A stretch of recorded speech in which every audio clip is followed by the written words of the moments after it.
right? And another thing is that I would like to invite everybody to participate in posting the Facebook with the public about our Agile experience today and tomorrow as well. And also when you post it, please use the hashtag Agile Experience 2021. There is a rewarding waiting for you for most like in the Facebook and also most like by our Agile team, our Agile Experience teams. And as you should already know, this section will be conducted in English. All right, and then I will hand it over to you, Janet, to conduct the section. Thank you. All right, thank you.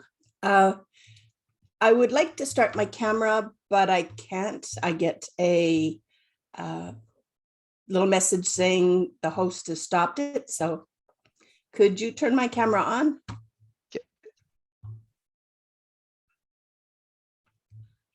Let me see. Sure, Janet, can you try turn on the camera again? Yeah. There we go. Okay, then I will open mine as well. So people can see me. It feels better. Yep. If people can see me. Okay. I like to look at faces. It doesn't feel like I'm talking into the void that way. I should probably blur my background a little bit, but this way you can see my messy house. And I will share my screen.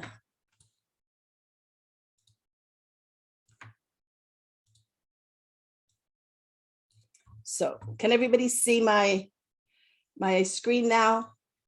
The title page? Yes, we can see you right now.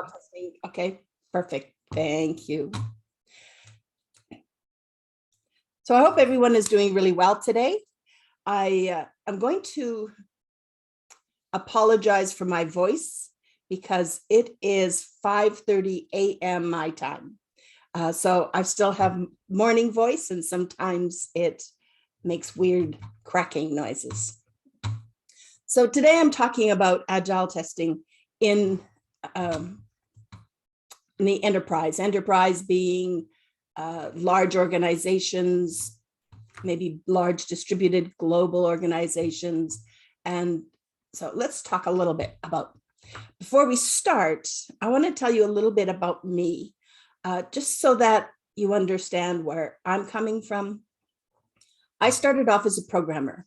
I did it programming for about 6 years, and then I became a QA manager, mostly because my boss at the time was concerned because he wanted better quality, but he didn't know how to get it. And I was the only programmer on the team who cared anything about process and getting better. So he made me QA manager and we set up a test team. But what I found was, even though we were a small team at the time, people didn't really want to change. They really didn't want to put in the effort it would take. So I left that team and I joined a team as an Agile tester, a small extreme programming team. And it really changed how I looked at testing, how I looked at quality, how I looked at software development as a whole. So then I started talking about it. And as I talked about it in conferences like this and all around the world, we decided that we had to spread the word further. So with Lisa Crispin, I've written 3 books, Agile testing series, so that as many people as possible can learn what I learned. So today, I'm going to share my experiences because I've been traveling around the world, looking at many different teams. I consult, I train, but I really believe that the Agile testing activities that exist can be used in any context. Its sweet spot is in small co-located teams, but it does work in the larger organizations and distributed teams. It is much harder. I'm going to do a quick check here. Am I talking at a good speed? Do people understand what I'm saying? Can I have a nod or something from somebody? Yes?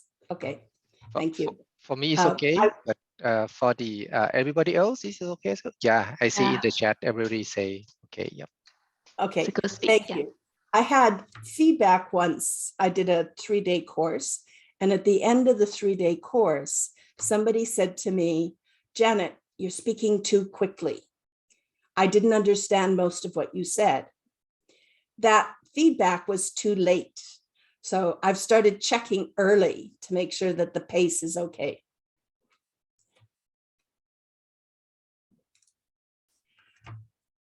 There's 4 things that I'm going to cover, but there's not enough time to do it all really well.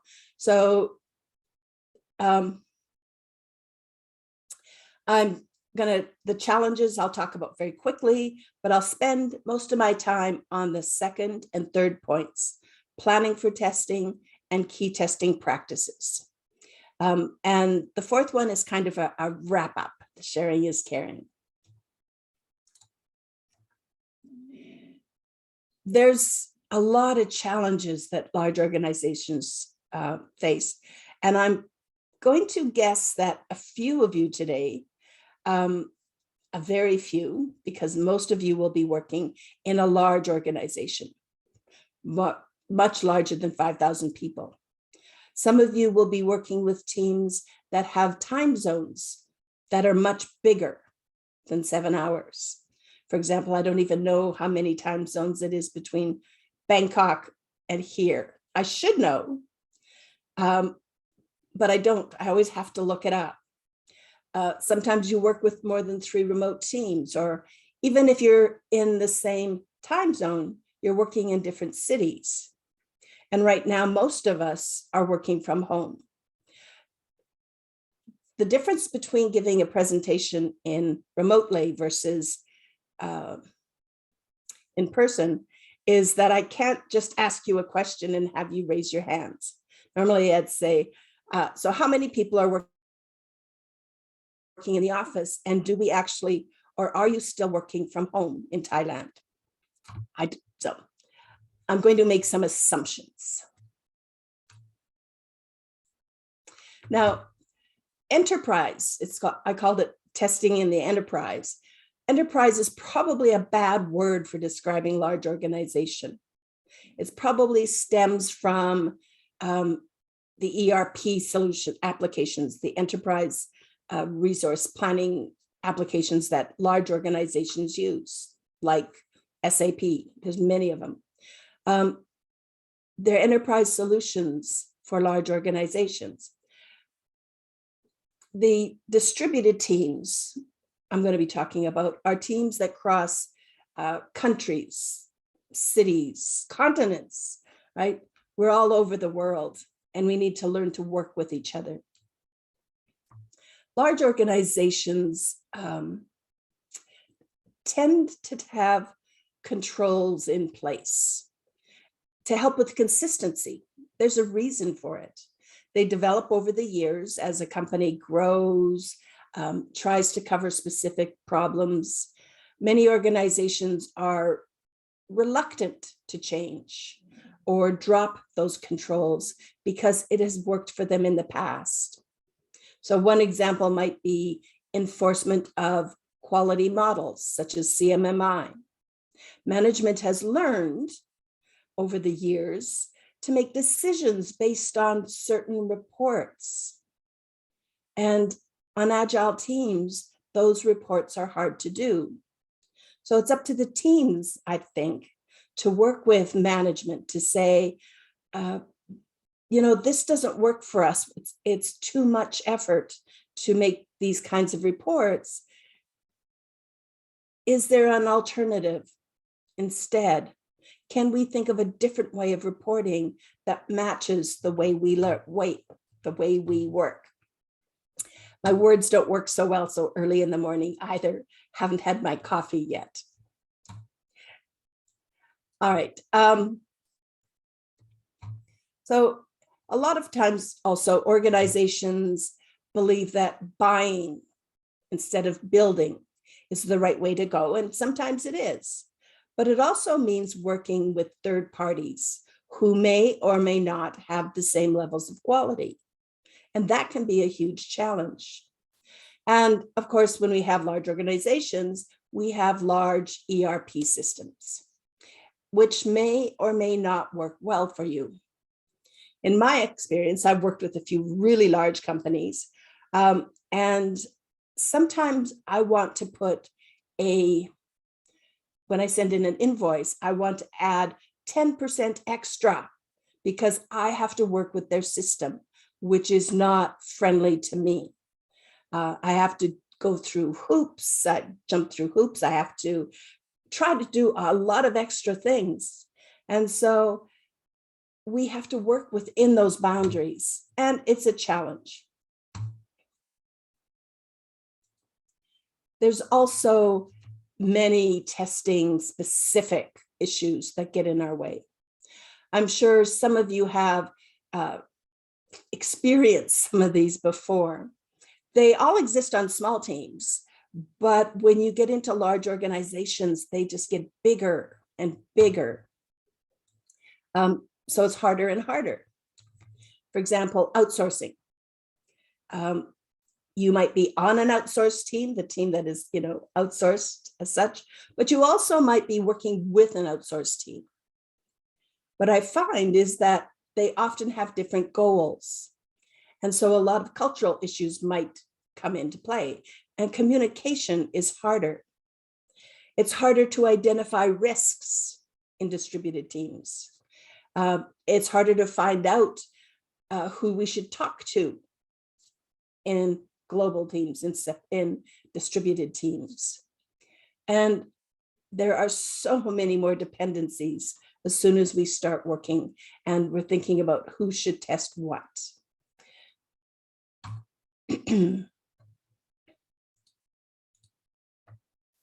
Planning for testing is not easy, ever.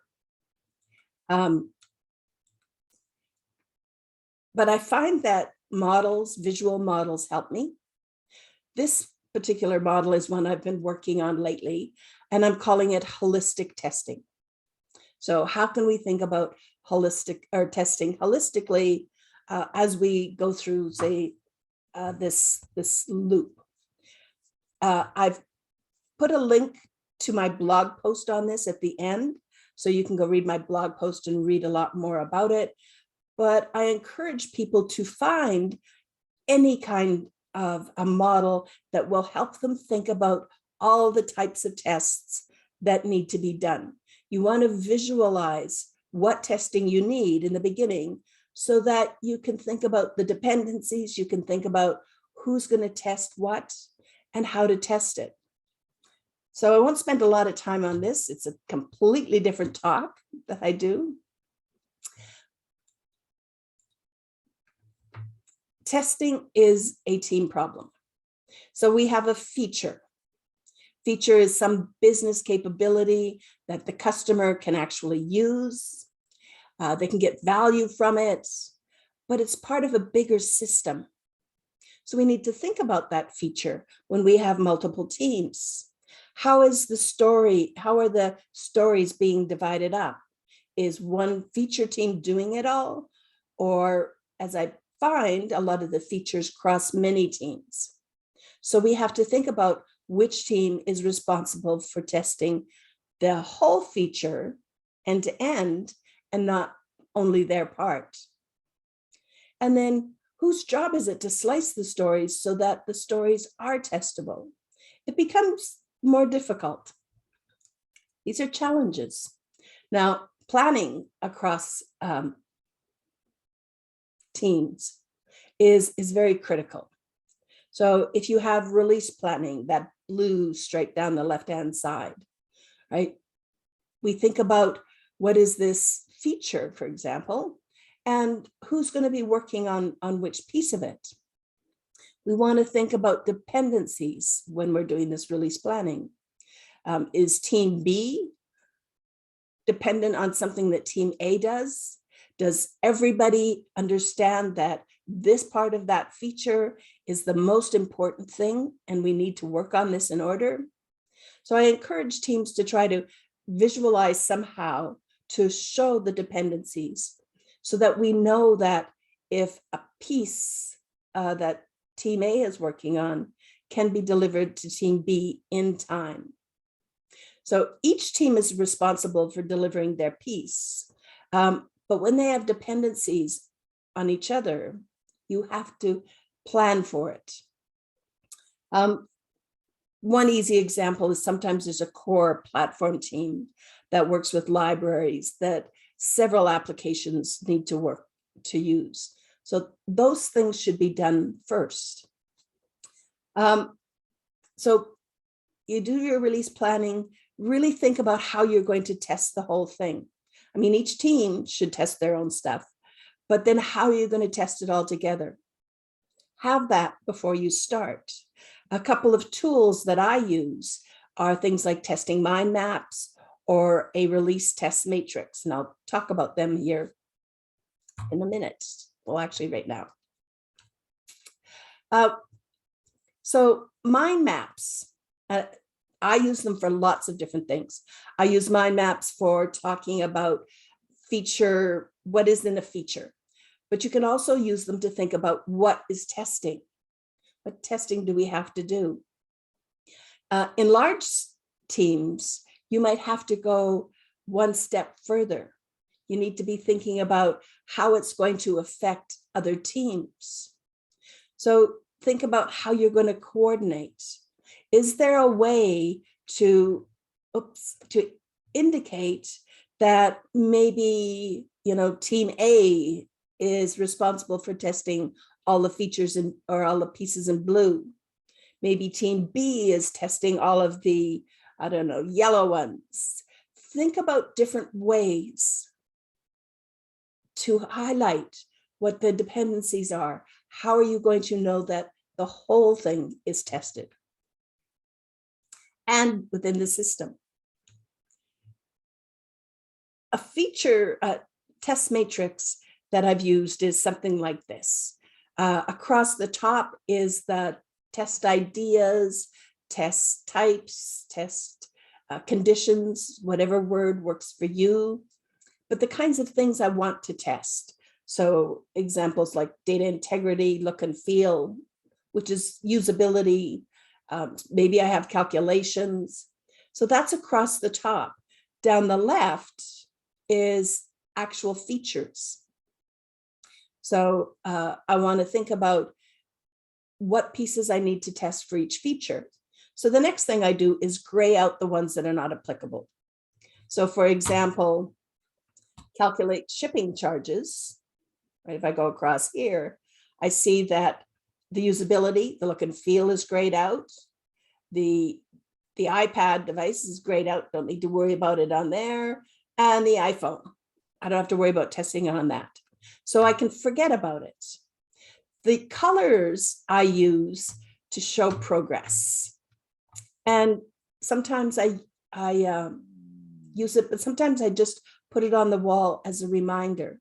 So if I use the colors to use progress, it's a way for people to see what is happening in real time. It's not, is every single story done? It's at a higher level. So green would mean that data integrity for store customer information is good. We're happy with it. But I can look at the red and say, we have a serious bug. It is broken in load and performance for the add to shopping cart. You can see things at a glance. So what I would like you folks to do is think about these kinds of simple tools. How can you use them and adapt them to your situation? If you have a situation where you're trying to figure out how do we see all the testing across teams. So I encourage teams to use your imagination because I know that you can come up with what you need. Features have many stories. Stories have many risks. most of the time, things are getting blurry these days. Many teams still work on releases. They release every 3 months, for example. Some teams release continuously, and they are doing continuous deployment. And then we have a wide range in between. So when I say release, I'm thinking, how often are you giving it to the customer? Often releases have many features have many stories, and then user stories have many tasks. We need to be thinking about these different levels, how they fit with the system, but also how does it fit across teams? Because different teams may have different priorities, and you need to think about it. Dependencies between teams are common. The idea is to remove them before you ever get them or before they become a problem, but that's not always possible. Sometimes you realize as you're working on a story that there's a dependency to somebody else.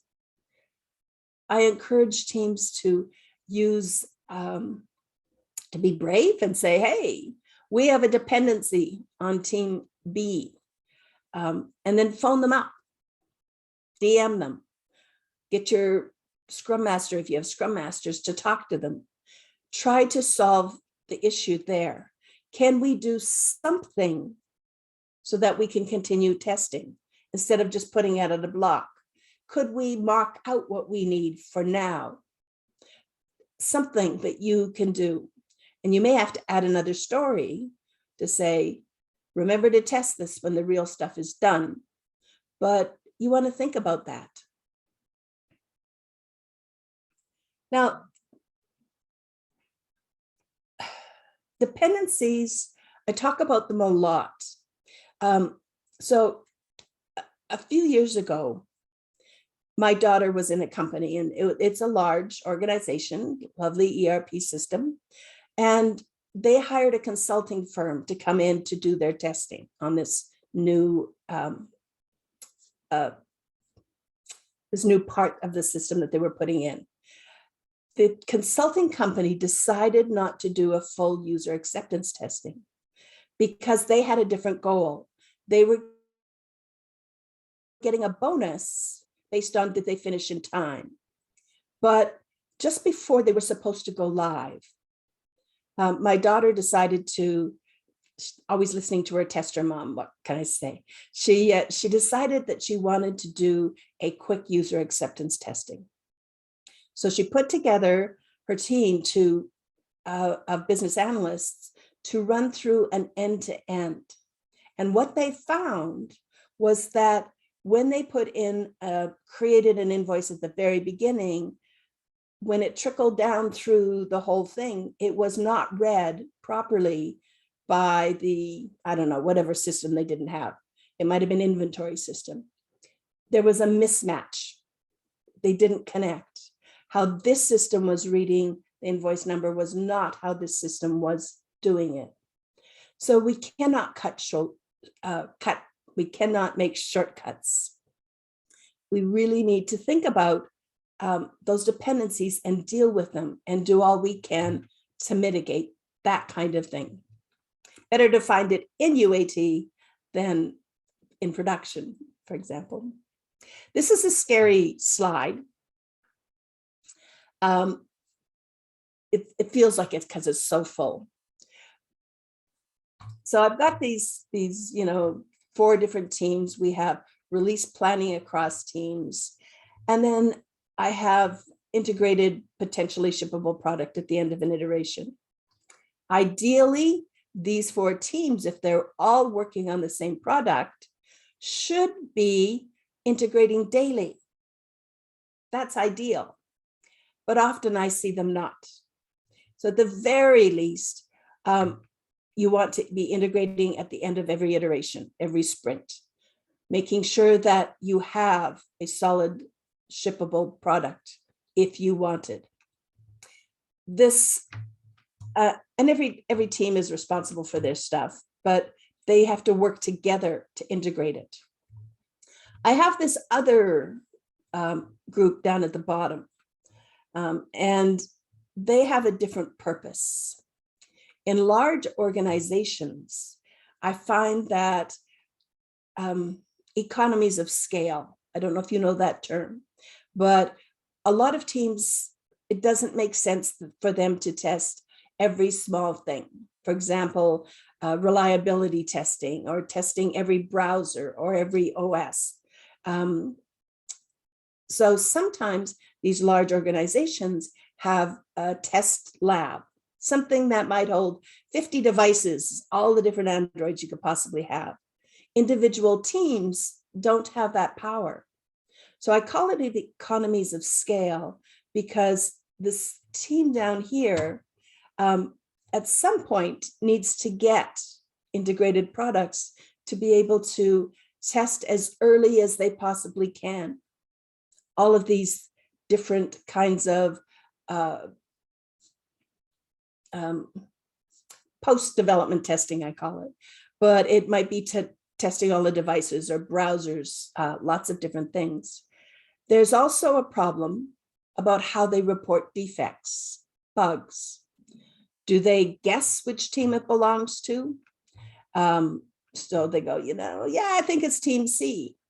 Or does that team have enough power to fix the bugs themselves, enough knowledge? Can they work on the same version control and fix them? One way or the other, those decisions have to be made within the teams, within that larger organization. I keep losing where my cursor is. I keep saying testing is a team problem. I'm sure I say that on every single talk I ever do, but really, who is your team? Because it makes a difference. If you're a small co-located team with one product owner, it makes it really easy. But I'm guessing it looks more like this, right? You have multiple teams, multiple product owners. They overlap, perhaps. What happens if you have a CI team, a continuous integration team, a platform team? What happens if they're not cooperating? What can one of the other Agile teams do? What happens if they need performance or reliability testing, but there's only a few testers that are spread across multiple teams? There's lots of different issues that happen. One alternative is on this next slide, and it looks very similar to that other slide, but I've added at the bottom a performance planning with teams. Those are specialists that maybe you work with as early as possible. Can you have features being performance tested way early rather than waiting to the very end? So you have these performance testers working with the team or in parallel with the team, trying to test features as soon as they're ready. But always remember that the delivery team, who's ever responsible, needs to maintain that, needs to get the results, needs to understand what is happening. The feature teams, so I keep calling them feature teams. A feature team to me is the one responsible for doing a whole feature. I call them a delivery team. If you're working in component teams, so there's a database team, there's a UI team, there's a business team, back-end team, really think about creating a virtual delivery team so that you know and can talk to each other about some of the issues that you may be having.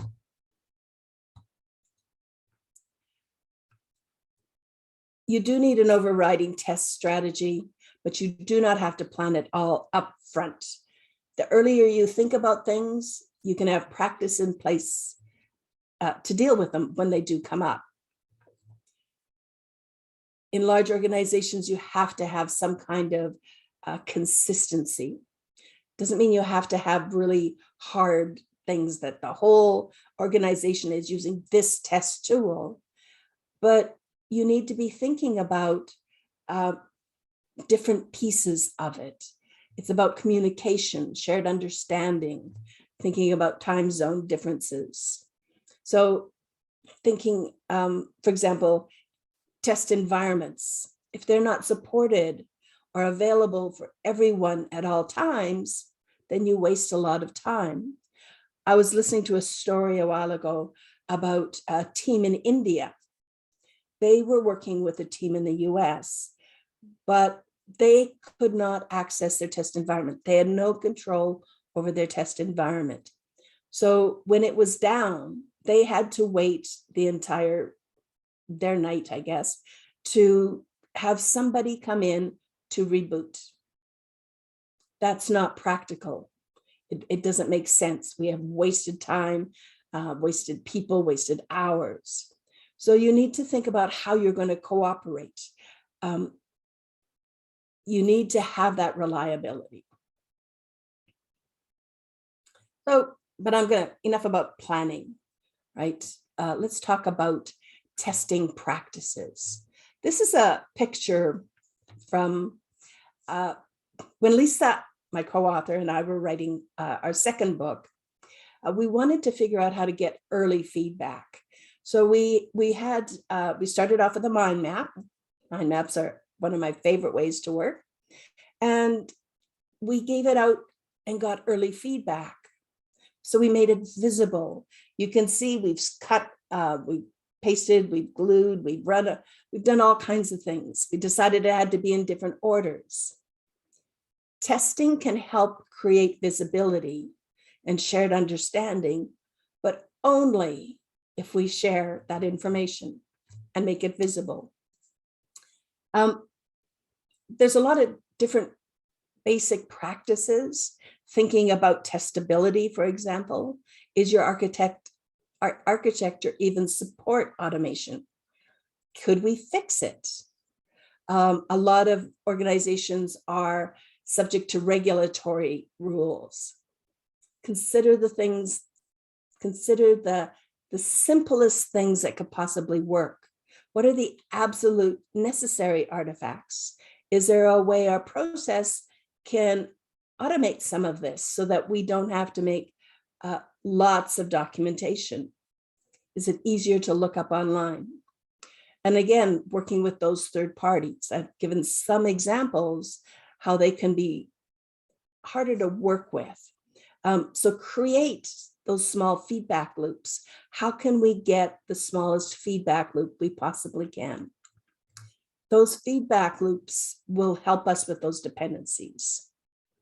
If we start with a test, when we're slicing stories, one of my first questions that I ask is, can we test that?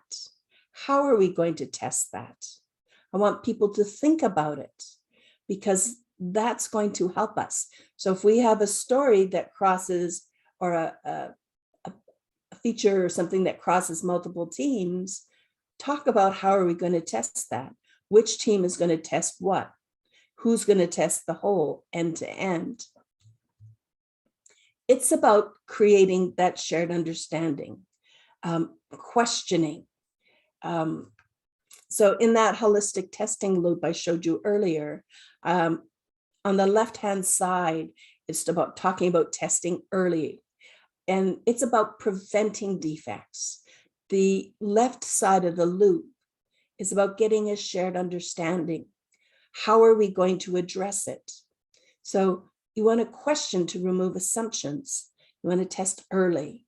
I find that by drawing, putting it on a whiteboard, putting it on a Miro board or any other tool that's available to us today really helps to get that understanding.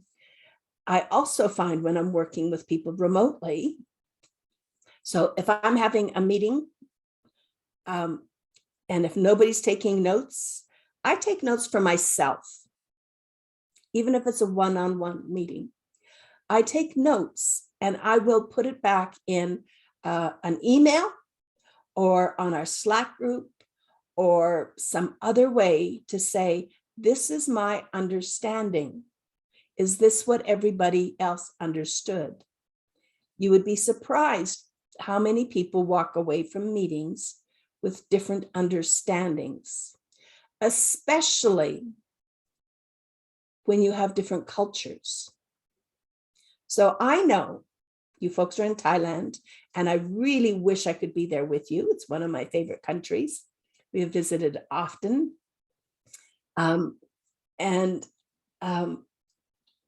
But I do know that because English is not your first language, and no matter how slow I speak, I use words you don't understand. But if I put it in writing, you will have a chance to read it and think about it and realize that, no, Janet, that's not what I thought. So double check. I like the idea of remote pairing. I've done it for a very long time before we have all the tools we have now. If you are in the same location, same building, even maybe different floors, you can walk, you can talk to people. But as soon as you are remote, which most of us are these days, we have to think about different ways. I now work with a developer in Bolivia, and I talk to him pretty much every day. But if I'm testing something and I find something that to me needs looking at, I will WhatsApp him or some other thing and say, can we jump on? And we will jump on and I will show him, because it's so easy to share my screen. I did this years ago, probably 15 years ago, before it was easy to do. We found a way to do that with our customer who lived in France. I would share my screen. I would talk through what we had done every week. When it came to user acceptance testing, he actually got on a plane, came all the way to Canada, and did user acceptance testing in one day because he was so aware of what we had been doing. And today, he probably would never have had to fly because we can share so much easier. We can give access so much easier. On large teams, when we're that whole feature, and no matter how hard we try, thinking about everything in advance, doing all, we might be doing acceptance test driven development, we might be doing something else, we're doing TDD, but no matter how hard we try, we cannot think of everything in advance. I think exploratory testing is absolutely critical to make sure that we find the unknowns. What didn't we think about? So when you're using larger teams and remote teams, think about how you could explore, say, user journeys. How does your application work? Can we do it in groups? So right now we're all in a big group here. There's, I don't know how many people are on, but we could take and we could explore. So if I take this map up here and I'm thinking that we're taking this, you'd go through your application, but we might explore how do we get from Kanakale to Athens to so on. Different people looking at the same thing will see different pieces. I encourage you to read, and there is books called exploratory testing in mob exploratory testing, ensemble exploratory testing. You can learn lots of different ideas from there, but you want to extend the idea of exploratory testing to put it across groups. So let's kind of finish off. So there's a few minutes so we have some time for questions. So the last little bit is sharing is caring. Sharing information, that is. We don't want to share COVID germs, but information we can share. So transparency. Transparency is very scary letting everybody see everything. But what it means is less blame, no hiding, no secrets, no gaming the system. And the secret to that is making it visible. But that's also the hard part. How do we make our testing visible, especially when teams are in different time zones, in different areas? But you need to work at it because it's really important. I like walls, but they don't work so well because nobody can see my walls anymore. But have something in a common area that people can easily get at. Make the dependencies visible. Say, put it up somewhere. Our highest risks is this dependency. We have to depend on Janet doing her part in Canada, and we need it by a certain date.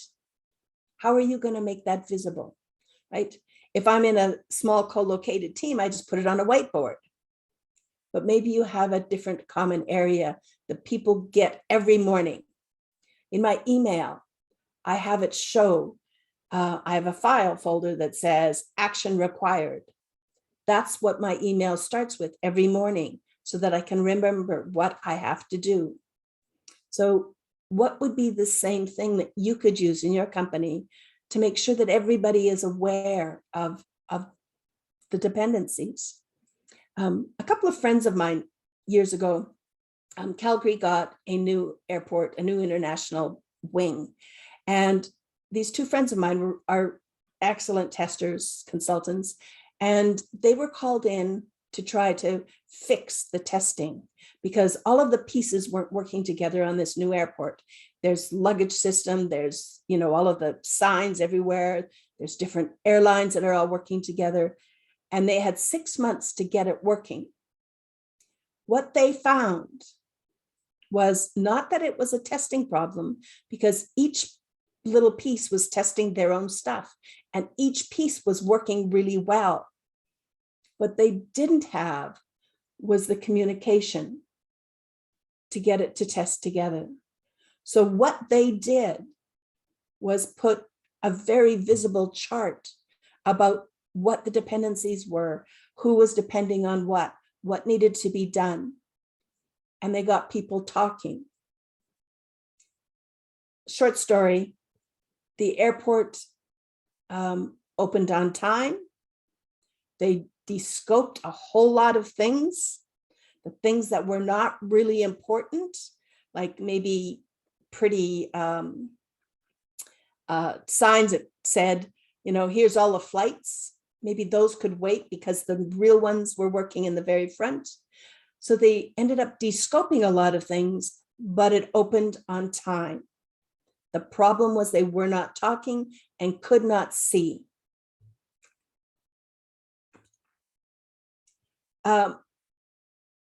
Think about your people who are not there. If you happen to get back in the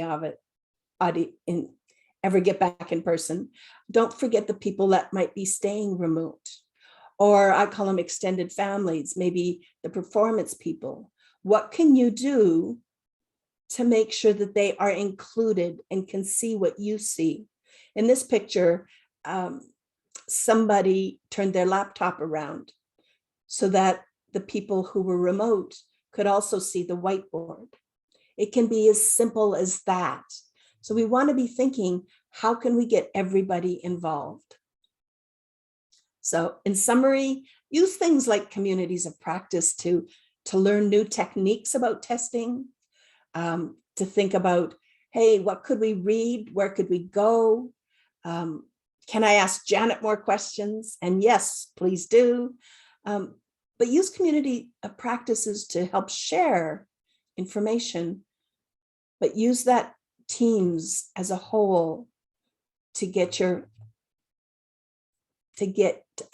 be able to adapt, right? Think about things that work on your small teams and then adapt to think, how can we make it work on this larger team, on these multiple teams, in this distributed systems. And again, it's imagination. It is so important to work together, because if you're not working together, it's too hard to make it work. And the last thing is, I am not advocating distributed teams or outsourcing, but I do recognize that they are part of the world we live in. So if you face any of those problems I've talked about, I hope you could use some of the ideas to help manage your agile testing. And remember that your context is different than anybody else's. So you have to make it work for you. Here's my contact information. You're welcome to email me, and a special shout out because Agile Testing Condensed has been translated into Thai. And so I thank the translators, and a special thank you to Prathan. And I don't even try to say his last name because it's beyond my ability to do so. I also said that I would give you the link to my blog post if anybody cares to read this. You can find it at janetgregory.ca under blog. And with that, I might have talked a little bit over time. Yikes, sorry. But I'm open for questions. And I couldn't put the QR code on because it was causing me grief. My PowerPoint presentation didn't want to show, so I'm sure you all know how to do feedback. And with that, we can go to questions if there is any at all. Yep, we have to actually. So the first one, the choose tester, do UAT with user or focus on only system testing. Sometimes testers said it's not their job. So can you repeat that a little bit? Yeah. Choose the tester, do UAT with user or focus on system testing. Sometimes testers said it is not their job. Yeah, so I think that a tester's job is to help the product get delivered successfully, and whatever that takes. So I have paired with my users many, many times. When I have users doing UAT, if I can make their job easier, sometimes I will actually sit with them. Not many of them want to do this, but I have sat with some of my users and shown them my test results, shown them what I have tested, because it gives them a little bit of confidence. I have brought users into my office and paired with them while they've done some early testing on a new feature. My job as a tester is to help deliver software successfully. And what can I do to make that happen? So it's not my job. I say, is it not? Right? Because I think it is. Thank you, Janet. Okay, so the next questions is, could you please share for the big ERP system, which are the favorite tools to build the test automation? Oh, that is a hard question because there's lots of different ERP systems. I do know that I heard for the first time last week that there's actually a one for testing Salesforce, for example. Procar or something. And I know that there's test tools for, say, SAP, but I don't know all the ERP systems and I'm not familiar with all the tools. But most of them do have something. And I'm going to guess, like anything else, some are better than others. Sorry. SAP, yeah, and I don't know what tools SAP would have. There should be lots. But yeah. Okay. Thank Any you, other Janet. questions? Yes, management believe QA is responsible for all the testing. How to convince them otherwise? Yeah, and sometimes that's where I come in. And people ask me to talk to management to start talking about whole team approach to testing and what that really means. Sometimes the reason that Lisa and I wrote Agile Testing Condensed was because managers wouldn't read our great big fat books. They're 500 pages. They wouldn't read them. They're also not translated into as many languages. So we wrote Agile Testing Condensed so that people could take it and give it to their manager and say, please read this. Then let's have a conversation about why it's not only the tester's job to test. It's a hard problem. Thanks, Janet. Okay, seems like we have another questions. Okay, can you advise for reduced difference level of test quality in terms of third party and company level for make project testing is can operational? Yeah. What I have found is if I've been working with a third party, I try to open a line of communication to try to work really closely with them to understand how they're testing. I might give them things like, here's the stuff I'm going to test when you deliver. Can I test it with you? Like, I'm going to try everything that I can in my power to get closer to that third party so that we can raise that level together, set expectations. And that works really well. Not always possible. Sometimes there's big walls in between and people say, no, you cannot. But it works so much better if you can have the conversation with them. Otherwise, it's just throwing bugs back and forth. And that doesn't help anybody.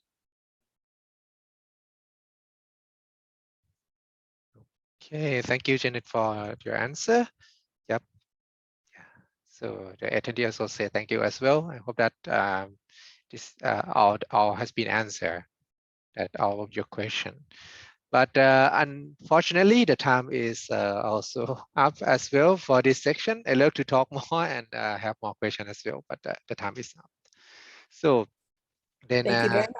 thank you, Janet, for taking your time to talking about this with every one of us. And also I would like to thank all the attendees as well to join our Agile Experience Day.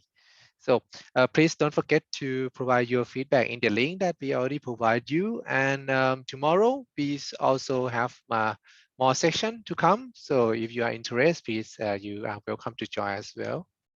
But today I would like to thank everyone again. Thank you very much for your time. This is very interesting. Thank you. Thank you very much. Thank you. Thank you.